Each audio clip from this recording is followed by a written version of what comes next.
Halo semuanya, perkenalkan nama saya Ivan Adi Prastio dengan NRP 310302308 dari kelas A Filsafat Manusia.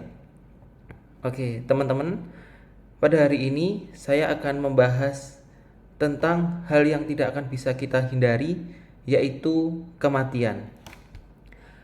Oke, kematian adalah penghentian permanen dan tidak dapat dikembalikan dari semua fungsi biologis yang menopang seluruh makhluk hidup. Oke, teman-teman, di sini bisa dijelaskan bahwa kematian adalah di mana tubuh kita, di mana tempat kita untuk mengekspresikan diri sudah tidak bisa digunakan kembali. Oke, terdapat beberapa definisi yang bisa kita temui di setiap bacaan-bacaan. Yang pertama, ada definisi menurut sains. Jadi, menurut sains, kematian secara biologis merupakan berhentinya proses aktivitas dalam tubuh biologis seseorang individu yang ditandai dengan hilangnya fungsi otak, berhentinya detak jantung, berhentinya tekanan aliran darah, dan berhentinya proses pernafasan. Yang kedua, ada definisi secara medis. Kematian adalah keadaan seseorang yang keseluruhan alat-alat vitalnya seperti jantung, paru-paru, dan otak telah hilang atau berhenti secara permanen. Selanjutnya, menurut Undang-Undang Penentuan Kematian yang seragam di Australia. Jadi seorang yang mengalami penghentian permanen seluruh fungsi seluruh otak termasuk batang otak berarti mati. Yang selanjutnya ada definisi secara estetika. Peristiwa kematian yang dipahami sebagai berhentinya proses kehidupan tanpa dapat dipulihkan kembali atau hilangnya kemampuan berkesadaran dan lenyapnya kesadaran diri manusia. Nah, jadi itu teman-teman beberapa definisi yang bisa saya temukan untuk membahas lebih lanjut tentang kematian. Oke, selanjutnya kita akan membahas tentang teori-teori apa saja tentang kematian ini yang bisa kita dapatkan dan bisa kita pelajari. Oke, yang pertama ada teori tentang kesadaranmu tentang kehidupan akan hilang. Jadi ajaibnya otak kita hanya menggunakan daya 20 watt untuk ini. Bahkan sejauh ini ahli biologi belum dapat sepenuhnya mengetahui bagaimana otak manusia dapat melakukan semuanya dengan benar. Menurut teori Sir Roger Penrose dan Stuart Hofstra, kesadaran tergantung pada proses kuantum yang diatur secara biologis dalam koleksi mikrotubulus dalam neuron otak. Di teori ini, kita bisa menganggap alam semesta sebagai lautan kesadaran. Kesadaran yang dimiliki manusia berasal dari alam dan setelah kematian, maka kesadaran tersebut akan kembali kepada alam. Selanjutnya ada reinkarnasi. Sesuai dengan konsep reinkarnasi, setelah kematian, jiwa kita akan memasuki tubuh yang baru, sehingga kita seperti dilahirkan kembali. Ian Stevenson telah meneliti inkarnasi dan menyelidiki ratusan kasus anak-anak yang mengaku memiliki kehidupan sebelumnya. Ya kurang lebih seperti deja vu.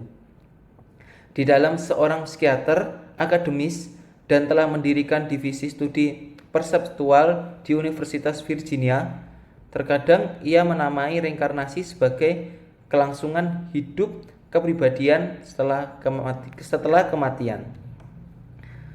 Teori ini tumbuh dan berkembang. Orang tidak tahu banyak sifat alam semesta yang kompleks dan misterius. Itulah sebabnya mereka hanya membayangkan bahwa jiwa kita hanya dengan berinkarnasi di bumi dalam tubuh yang berbeda. Mereka menutup mata dengan kemungkinan jiwa manusia bisa berinkarnasi menjadi satu bagian alam semesta ini. Contohnya seperti menjadi serangga atau menjadi hewan yang lainnya, atau bahkan bisa menjadi manusia yang lain yang memiliki sifat berbeda dari sebelumnya. Oke, selanjutnya ada déjà vu. Kamu pasti pernah merasakan mengenali seseorang sebelumnya atau mengalami peristiwa tempat yang sebelumnya kayak aku kok pernah datang ke sini, atau kayaknya aku pernah deh mengenal orang itu, atau dan selain sebagainya. Nah, bagaimana jika keseluruhan hidupmu adalah déjà vu? Itu berarti kehidupan kamu berulang-ulang. Oleh sebab itu kamu merasa pernah ke suatu tempat atau pernah mengenal seseorang. Hal ini bisa terjadi dengan dua cara. Pertama, hidupmu itu seperti film yang berulang-ulang kali diputar.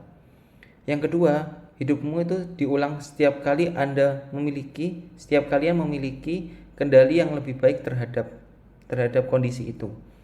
Jadi dalam teori ini, kamu meninggal, maka kehidupanmu akan terulang kembali seperti kamu berada di dalam satu lingkaran. Oke.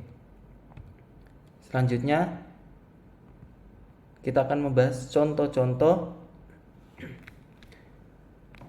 Teman-teman, kalian pasti sering melihat di kondisi zaman sekarang anak-anak atau bahkan orang dewasa yang frustasi, yang sedihnya terlalu berlarut-larut hingga menyebabkan mereka bunuh diri, menyebabkan mereka melakukan hal-hal yang tidak berkenan di hadapan Tuhan.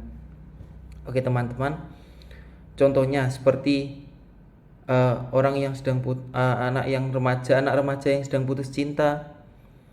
Nah, itu pasti mereka akan frustasi, apalagi itu kayak first atau pertama kali mereka putus cinta, itu pasti akan merasakan dunia itu hancur, seperti merasakan dunia itu kejam kepada dia. Dan akhirnya dia memilih jalan yang menurut saya salah, yaitu bunuh diri. Dan ada pula kejadian yang menyebabkan orang itu mati atau meninggal dengan hal yang tidak mereka inginkan. Contohnya seperti mereka sudah berkendara menggunakan sepeda motor dengan hati-hati, sangat waspada, protektif terhadap dirinya. Tapi ada orang lain yang tidak menjaga kondisi itu, jadi menyebabkan atau membuat orang yang tersebut menjaga dirinya dengan baik menjadi korban orang yang lalai, orang yang tidak bisa menjaga keamanan di saat berkendara. Oke, di sini saya juga mengambil beberapa ayat Alkitab tentang kematian. Yang pertama diambil dari Pengkhotbah bab 7 ayat 17. Jangan terlalu jahat dan jangan terlalu bodoh. Mengapa kamu harus mati sebelum waktunya? Nah, hal ini menyinggung tentang bunuh diri tadi. Jadi sebagai manusia kita tidak boleh menyia-nyiakan hidup kita, dan ketika kita terlalu sedih, terlalu berada di bawah kebodohan kita melakukan hal yang seharusnya tidak kita lakukan.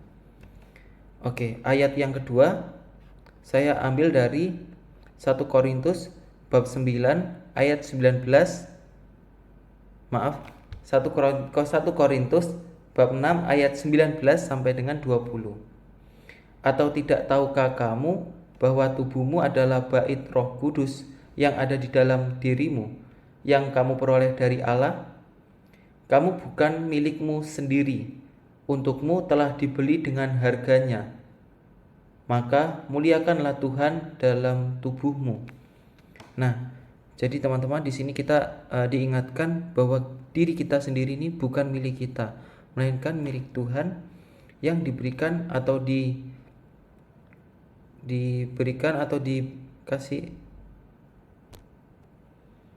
diberikan kepada kita, atau Tuhan memberi tanggung jawab kepada kita untuk menjaga tubuh yang Tuhan berikan, yang seperti saat ini saya melakukan gerakan-gerakan, berekspresi. Kita harus bisa mempertanggungjawabkan dan menjaganya. Dan tadi, untukmu telah dibeli dengan harganya.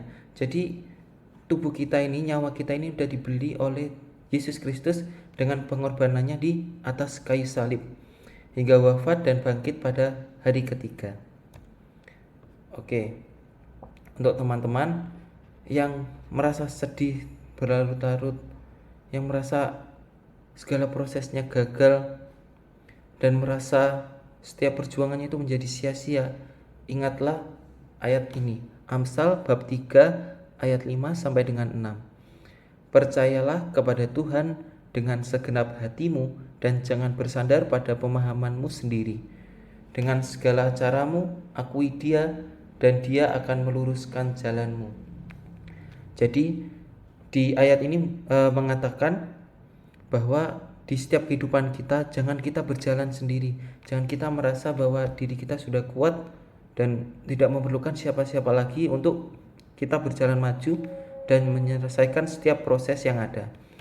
Melainkan kita harus bisa mengandalkan Tuhan Yesus di setiap kehidupan kita, di setiap proses kita, agar apa yang kita lakukan dapat berhasil dan juga tidak melakukan hal yang salah. Begitu. Oke teman-teman, dari tadi pembahasan sekian lamanya, saya belum menyinggung tentang tema yang kita bahas ini, yaitu Death is not the end of life. Nah, jadi di tema ini, yaitu yang artinya kematian bukan akhir dari kehidupan. Dari tema ini, saya mengambil tema ini, saya membuat tema ini karena setelah kita mati, bukan berarti kita hanya berada di ruang gelap seterusnya hingga sampai selama-lamanya, melainkan kita dihidupkan kembali sesuai dengan amal dan apa yang kita perbuat di dunia ini, seperti kayak investasi untuk kehidupan yang baru. Jadi apa yang kita lakukan di kehidupan yang lama akan juga berpengaruh pada kehidupan yang baru. Contohnya, misal kita sering berbuat jahat, berbohong, sering berdusta, munafik, itu pasti kita akan dijebloskan ke neraka. Tapi jika kita berbuat baik, berderma, lalu menolong orang-orang yang kurang mampu, nah itu pasti kita akan masuk ke dalam surga. Itu tergantung pilihan kita semua teman-teman. Kita akan memilih surga atau neraka. Hal tersebut tidak bisa kita tentukan secara serta-merta langsung, melainkan kita harus menjalaninya, berproses menjadi otentisitas yang baik sehingga kita bisa mempertanggungjawabkan kehidupan kita dengan sebaik-baiknya kepada Sang Pencipta. Oke teman-teman, sekian dari pembahasan saya hari ini. Bila ada salah-salah kata, saya mohon maaf. Terima kasih dan dadah.